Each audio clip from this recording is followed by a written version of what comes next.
Dari awal saya naik bas, saya rasa macam dia tenang yang lain macam. Dan lepas tu senyap.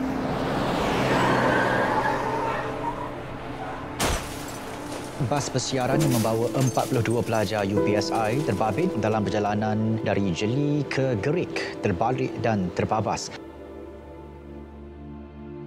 Sampai sekarang saya rasa macam agak trauma dengan bau besi divider tu. Sebab besi divider tu memang betul-betul dekat muka saya, dekat bahagian pipi saya ni.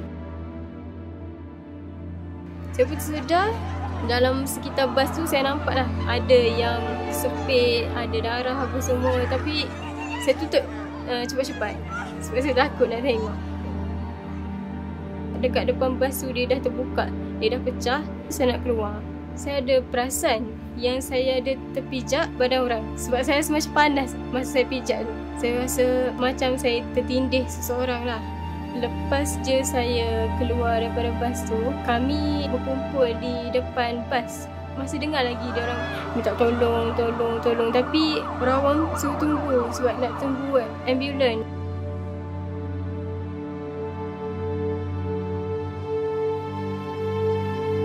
Saya masih teringat lagi lah suara dia. Junior saya sendirilah yang dekat belah kanan saya.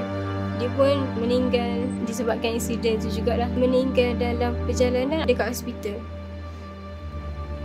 Saya emosi.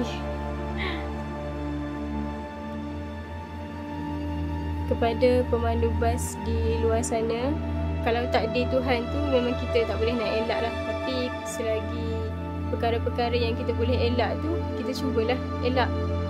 Lebih-lebih lagi melibatkan nyawa orang lain kan.